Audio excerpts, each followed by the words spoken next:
একদিকে প্রায় 6.5 গড়ে ওভার প্রতি রান লাগবে, অন্যদিকে ওপেনিংয়ে নেমে বাবর কিনা খেললেন 90 বলে 64 রানের এক কচ্ছপ গতির ইনিংস। অনেকেই যাকে ডাকে আধুনিক ক্রিকেটের কিং, সেই বাবরই চ্যাম্পিয়ন্স ট্রফির উদ্বোধনী ম্যাচে 50 হাঁকাতে খেললেন 81টি বল। শেষ পর্যন্ত 60 রানের হার নিয়েই মাঠ ছাড়ে তার দল পাকিস্তানও।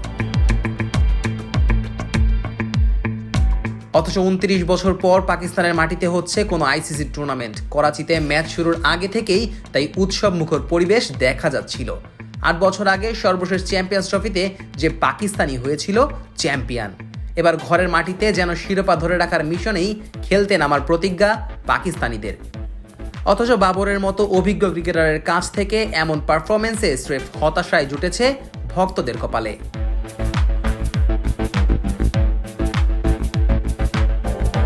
এমনিতেও ওয়ানডেতে গত 22 ইনিংসে বাবরের কোনো সেঞ্চুরি নেই। সর্বশেষ সেঞ্চুরির স্বাদ পেয়েছিলেন দুর্বল নেপালের বিপক্ষে এশিয়া কাপে।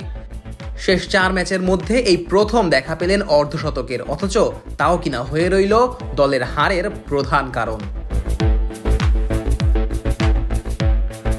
এর আগে ঘরের মাঠে আয়োজিত ত্রিদেশীয় সিরিজেও তিনি ম্যাচ খেলেছিলেন 3টি আর রান করেছিলেন যথাক্রমে 10, 23 আর 29। সেই সিরিজে ফাইনালে নিউজিল্যান্ডের বিপক্ষে যেখানে হেরেছিলেন, ঠিক সেখান থেকেই যেন একই প্রতিপক্ষের বিপক্ষে চ্যাম্পিয়ন্স ট্রফিতেও শুরু করলেন বাবর আজম। আধুনিক ক্রিকেটে এমন কচ্ছপ গতির ইনিংস খেলে বরাবরই সমালোচনা জুটেছে তার কপালে। সময় পরিবর্তন হলেও বাবর যেন আটকে রয়েছেন সেই একই খোলসে। এর আগে 2017 সালের চ্যাম্পিয়ন্স ট্রফিতেও বাবর ছিলেন নিষ্প্রভ। পাকিস্তান চ্যাম্পিয়ন হলেও সেই আসরে 5 ম্যাচ খেলে বাবর রান করেছিলেন মাত্র 133। সেঞ্চুরি তো দূরের কথা, সেবার 50রও দেখা পাননি বাবর। বরাবরই বড় টুর্নামেন্টে বাবর আজম নিজেকে মেলে ধরতেন না বলে সমালোচনার তীর ছুটে আসে তার দিকেই। সেই কথারই প্রতিফলন যেন নিজেই করে যাচ্ছেন প্রতিনিয়তই। অন্যদিকে এই নিয়ে চ্যাম্পিয়ন্স ট্রফিতে পাকিস্তানিদের মধ্যে সবচেয়ে বেশি বল খেলে 50 করে 100 রানের আগেই আটকে যাওয়াদের তালিকায় বাবর আছেন 2 নম্বরে। মজার ব্যাপার হচ্ছে এই তালিকায় থাকা 4 জনের 3 জনের ধীরগতির ইনিংসই কপাল পুড়িয়েছিল পাকিস্তানের।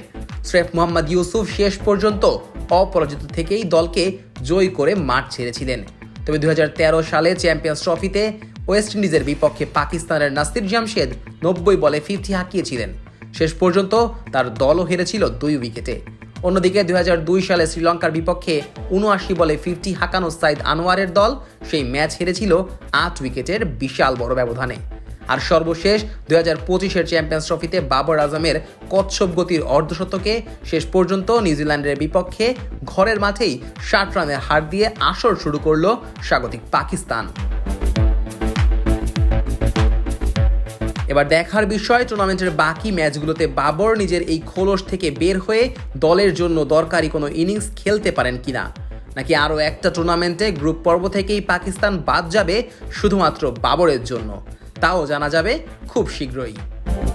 Najmus Sakib, on field.